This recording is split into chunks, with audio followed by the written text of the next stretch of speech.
Alright, welcome back guys to my review of this week's TNA Impact Wrestling for August 16th, 2012. I've already gotten messages from people saying they did not like this show. I personally didn't think it was that bad. Sure, there was some really unnecessary stuff. But I did enjoy AJ Styles versus Christopher Daniels. I know some people may not care for that because we have seen it a ton of times, but you know, for a weekly show, I just watch it and I take what I can get. And I liked that match. I thought it was good. The Aces and Eights stuff, I do still like it, and I think that Aces themselves, just with these backstage promos, they've been doing a good job with that. I don't mind it. Sure, it's kind of cheesy, but I personally don't really care. I think it's entertaining, and I like the whole, wild pack of guys just attacking everybody. I'm still enjoying that, but where the hell do they go from here? I mean, I seriously believe that TNA has no idea. I think each week they say we're going to do this, and they already gave us the payoff to this James Storm thing. I don't know, I'm kind of in the middle. I mean, this could also be, I think it was a few weeks ago, when Bobby Roode was blaming Storm, and I mentioned something about how maybe Bobby Roode is behind it. He's trying to get the fans to turn on James Storm. However, the Aces have attacked Bobby Roode. And I was thinking maybe he did one of those things where he took one for the team. And maybe, I mean, TNA, they're in a good spot because they haven't screwed anything up to where it wouldn't make sense for them to change it in the future. Right now, they could still have James Storm be a babyface, or he could be behind the Aces and Eights. He could have taken and won for the team, and he told them, because he's the leader, to beat him up, and they did it because he told them to, so that everybody else would quit accusing him. I mean, they could have done something like that, and they have a lot of places they could go with this. I just don't think they really know which path they want to take with this angle. It's all kind of confusing to try and explain, but I'm doing my best here. But overall, I thought it was an okay show. I thought it had some good stuff. So Austin Aries comes out, and he says to all the people who doubted him and thought it was a fluke, can erase the E and go fluck themselves. Oof. That was bad, man. That was bad. Jeff Hardy comes out, says he will win the series, and then calls out the Aces.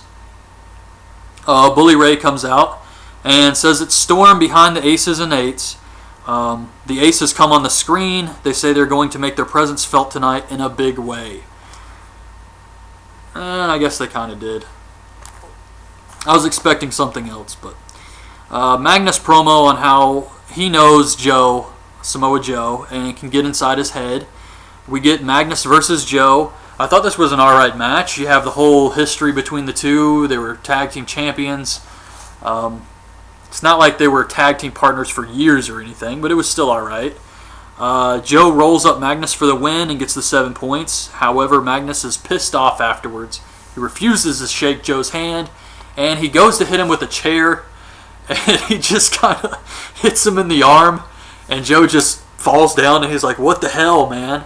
I mean, it's not like he knocked him out with the chair. I don't know if it was supposed to look that way or what, but both guys made it work, I thought, with Magnus looking like, oh, what have I done? I attacked Joe, we were partners, and Joe being like pissed off, and I think this could lead to something between the two of them. Madison Rayne promo on how she beat Tessmacher without any help. Some guy tells her Brooke Hogan wants to see her.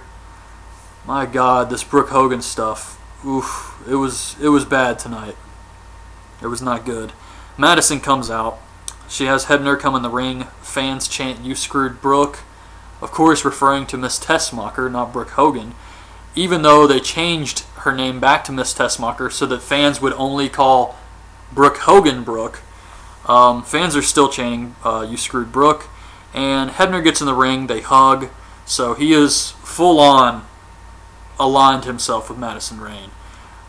When this angle first started, he was kind of like put off by it. And it looked like he still wanted to call the matches down the middle. But now, I guess he's just with her. So Brooke Hogan comes out, says that Hebner wants to be, or will not be, the ref in any more Knockouts matches in the future. Hogan gives Tessmacher her rematch later tonight with a special ref, and Madison calls out Brooke Hogan, says you Hogans are all talk. Brooke gets pissed off and hits the ring, and Madison runs, and then Brooke's all alone in the ring, and the Aces and Eights show up, and I was thinking, hell yes. I don't know why I thought that. I don't know why I thought they would do something cool with this or attack Brooke Hogan in any way. I guess for a second I just kind of, I don't know, turned into a dumbass or something. But of course, Aries, Bully Ray, Kurt Angle, Storm, Sting, and Hardy hit the ring and come down to save Brooke. After commercial, though, the only guys we see are Aries, Angle, Hardy, and Sting. So I guess they realized that it probably wasn't a good idea to send Bully out there. Storm too, but more Bully. It's not good to have him because I think Bobby Roode is the number one heel, as he should be. But Bully Ray's got to be number two. And to have him come out there to make the save for Brooke Hogan, I think during commercial they were like, oh, that was a bad idea. Get Bully Ray back out here. Also bring Storm back because, you know, we're still running with this. Is he involved? Is he not? And Storm was okay. He didn't like charge into the ring or anything. He just kind of walked out there. But Bully Ray charged down to the ring, and I didn't think that was a good idea for him. Sting says next week their packs can face each other at 8 o'clock. This is TNA's way of trying to get the viewers back. They still, after all this time of being at the 8 o'clock to 10 o'clock time slot, they still have not got a lot of the people who used to watch every week back. They come back from 9 to 10, but they do not come back to watch from 8 to 9. And TNA is doing everything they can to try and get this back. I thought that since they announced this, they probably should have waited until the 9 to 10 o'clock time slot before they announced this so that everybody would see it. But, of course, they're going to recap it later. Tenay and Taz are going to put it over. But, yeah, that's what they're doing.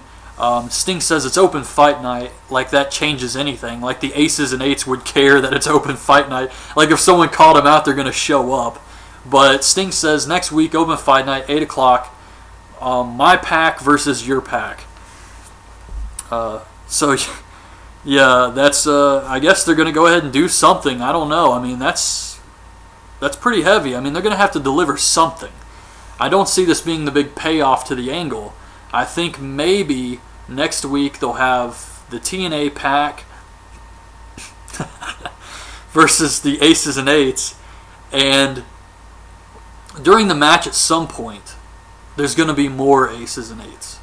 So they're going to be having the match, and then more guys are going to come from the back and take out everybody. That would work. That way they don't have to give the payoff, and they can still have something. They deliver what they promised. Backstage, Daniels and Kazarian are talking about being in a new Spider-Man comic book. They make fun of Claire's looks. This was actually kind of mean. Daniels says that she looks like the Lizard. Kazarian calls the baby the phenomenal fetus. And AJ shows up and he says that he would have to be drunk to have sex with a foot like Claire. And AJ says that if he beats Christopher Daniels tonight, that he will accept responsibility that he is the father of Claire's baby. However, if Daniels... Wait a minute. No, if Daniels beats AJ, he will accept responsibility. He's the father. If AJ beats Daniels, then he's getting a paternity test. This was so stupid. I liked the match, but the fact that they even said this was so stupid. They're going to determine the fate of this child's life on a wrestling match. AJ's saying that, yeah, I'll raise the kid, but only if you beat me in a match. I mean, that's essentially what he said, right? So that was just so stupid. I could not believe it. And then they're joking around about Daniels is concerned. He says he's going to go Mari Povich on us, and I don't know. It was crazy, but I could not believe that they're gambling this child's future on a wrestling match. So we get AJ versus Daniels. The ref sends Kaz to the back. Kaz runs back out later to help Daniels, but the ref sees him. AJ hits a Pele, gets the win. Afterwards, he hits a Styles Clash on Daniels just to punish him a little bit more. And I didn't think it was that bad. It's just, what the hell's the payoff now? I mean, the only way this could work is if AJ is not the father of the baby, and then he gets revenge on Daniels for ruining his life, but we just saw them have a pretty good amount of time match here. So, why do we need to see this again? Like, what's going to happen? I really didn't think they should have done something like that so soon. So, Hogan calls Sting on the phone, and he says that he will be there next week with Sting to stand by him while they fight the Aces and Eights. Hogan says that if we don't fight, we die, brother. They got to go old school. God, these guys, man. These old wrestlers. Sting, Hogan, and you know they're enjoying this. Sting was so excited. My God, was he excited. But anyway, Hardy confronts James Storm in the locker room. Storm gets pissed about being accused again, says that he will help them fight next week, and he will also be down for Hardy versus Bully Ray's match to watch Hardy's back. Bobby Roode comes out, blames everyone for his loss at the pay-per-view. Since he doesn't get a rematch, he says that what he's going to do next is what I'm going to do is, of course, and that's it. He just kind of does that for a while, and then he leaves. He doesn't say anything. But I thought it worked. I thought this was a good promo. It's kind of like what James Storm did not long ago, saying, just dropping the microphone and leaving. So maybe Bobby Roode's going to do the same thing. I don't know. I mean, I guess there's really not a lot for him to do until the title's on someone else, or until he can come in. Maybe he can do like the whole... I don't know. I mean, they could do the thing where Bobby Roode comes back with a lawyer and tries to find a loophole to get another match or something like that. But the only problem with that is people who bought the pay-per-view are going to get pissed off because you're not delivering what you promised. You said no more rematches. And, I mean, so you do have to kind of deal with that. They played a gut check video for the guy they're going to have next week. This was really good. I'm already cheering for this guy. However, this was also really depressing. We get Madison versus Miss Tessmacher. Man, this crap right here. Brooke says that she's going to introduce a phenomenal ref, Taryn Terrell. Then Brooke Hogan trips on live television and falls down. And then she gets back up, and we see that it's Tiffany from WWE. Oh, I guess that's what they're doing. I mean, where the hell is Winner? Where's Rosita, Sarita? Let's bring in Tiffany. Let's Velvet Sky, she wants to go. Fuck her. What's that other girl? Angelina Love. Who cares? We got Tiffany on call. This was ass. Madison argues with Tiffany, gets beat by Brooke, new Knockouts champion. Yeah, Tessmacher lost at the pay-per-view and won the belt back on Impact. Aces and Eights accept Sting's invitation next week for the Pac versus Pac match. They said they're going to be there. Bully Ray versus Jeff Hardy. Storm comes out to watch their backs, or at least Hardy's back. And Bully tries to choke Hardy out with the calves. I thought that was great. Aces and Eights come out. They get chased away by Austin Aries, the whole group, Sting and all them. Hardy hits a twist of stunner. It's the best way to describe this move. And he beats Bully. However, Bully pops back up and clotheslines him immediately after. He goes and blames James Storm, saying, "This is all your fault. You cost me another match. I know you're behind the Aces and Eights." He pushes Storm. Storm goes for the super kick and accidentally hits Hardy. Bully leaves the ring. While Storm is checking on Hardy, the Aces and Eights come out, and they just beat the crap out of James Storm. And TNA is putting it over like, this means Storm is innocent. He's not with the Aces and Eights.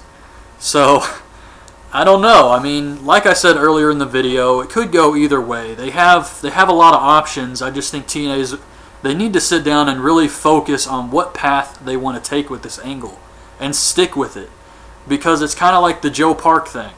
What the hell happened with that? He hit the black hole slam on Bully. They were making it look like he's turning into Abyss.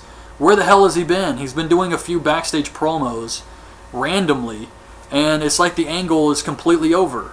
I don't get that. So it's kind of like they started something and they had no idea how to finish it. And I really would hate to see that happen with the Aces and Eights, because I've said since the beginning that I have been enjoying this, and I just want like a good payoff. Just don't screw this up. So that's it. Overall, I didn't think this was a very bad show this week, but hope you guys liked this video. Leave your thoughts on this week's episode of TNA in the comments below, and thanks for watching. Bye.